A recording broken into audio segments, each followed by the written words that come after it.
All right, what's up? Welcome back to Shrub Stories. Thanks everyone for tuning back in. Today it is currently firing first south swell of the season, and you know what that means. We're going to go down to the most crowded wave in the whole entire planet and see if we can't compete with some of the top pros. Today I'm going to be riding two different kinds of boards. In the morning, this first session, I'm going to ride my 6.0. I'm going to ride my 6.0 channel bottom from Timmy Patterson. It's got like glassed in thruster fins. Super epic board. I don't ride it very often, but when the waves actually get good, it's a really, really fun board for firing waves. And then tonight, to mix it up, I'm going to ride my 6.1 round tail. It's supposed to be kind of a round pin, but it's not really a round pin. It's like more a round tail. Thruster from Timmy Patterson. This is like the original alley rat design that we kind of started with and then eventually progressed into what is now the alley rat. So let's jump on the bike and get down there and go for a rip, and I'll meet you guys back here and I'm going to talk to you guys the differences between the two boards. So follow along.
back from Trestles. It was firing. It was definitely really crowded. But what was super cool is it was actually offshore all day, which doesn't happen very often. But like I said, I rode the 6.0 channel bottom glass in thruster first, and second I rode the 6.1 round tail standard thruster, no channels, pretty standard board. But the thing I wanted to highlight was, first of all, the length and how much that helps and how much that plays a difference in catching waves and what difference it plays in actually surfing the wave once you're on it. Along with that, I wanted to talk about the double wing swallowtail, which the channel bottom has. Looks like this. So you can see a little better probably on the deck, but it's kind of glary. But you see how there's like one wing right here, a little hip, and then another wing up here. It's really hard to show you guys this. You can see it though. 1, 2. So they call it a double wing swallowtail. But what the difference is between that and a standard round tail thruster. So first things first, the 6-channel board went really well. I think the problem that I was having with it is sometimes when you're bottom turning and there's a little bit of wind chatter or chop in general, just from the offshore wind, like that little like texture kind of on the water, it'll get some air in the channels or in between the fins, and it won't lock in that well. If it's really glassy, like oil glass, that board is the driviest, fastest board you've ever ridden. But sometimes when it's a little windy like that, it's a little tough to ride. So that was the main thing for me, was getting to control the board. It was kind of hard to keep it under my feet and keep it going, but it was going fast when it did. The other thing I noticed too is, I think because the tail block's a little bit wider than a round tail, obviously, you know, round tail is pretty tight, but with a wider end tail block, it wasn't drawing as tight of an arc. And that could be something to do with the channels as well, but it was a little less grippy and a little more down the line and straight.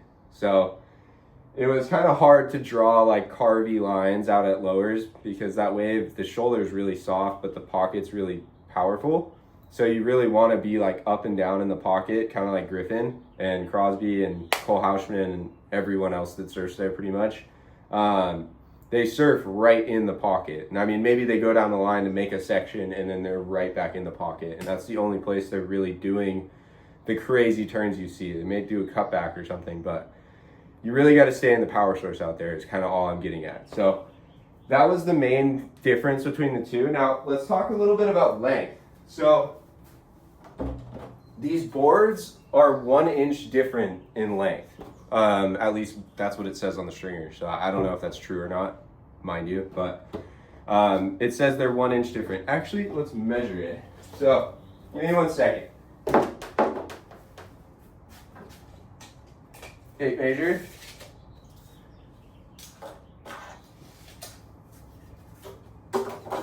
And you always measure your board from the bottom. So yes, this one's 6'1". This one's gonna be a little funny because of the swallowtail, and I'm by myself. But I'll add a little bit to it. So yeah, this one's 6 foot. So they're exactly 1 inch different in length. And what it did was allowed me to sit further up on the board when I'm paddling for waves. So it was actually a lot easier to catch waves on the longer board. There's more foam in it, but the rails are thinner. So the rail sinks into the water pretty well when you're doing your bottom turns and things like that. So I prefer a mushy wave like that, riding a bigger board in general, whether it's a fish, whether it's a mid-length or a step up. When you ride a standard size short board, you're competing with dudes that are on mid-length sometimes, or bigger short boards or step ups or something. So it's really hard to catch waves, and everybody can agree with that when you're surfing somewhere like Swami's or Malibu or lower Trestles or anywhere that's crowded for that matter. Your main goal is catch more waves, and a bigger board will help you do that. And once you're on the wave, you'll notice I'm surfing only on like the back 2/3 of the board. The only reason that front third of the surfboard is there is just so I can catch the wave. Once you're on the wave, if your rails are thin, I mean, your stringer thickness can be whatever. I think this one's 2.38, so that's like just over 2.25.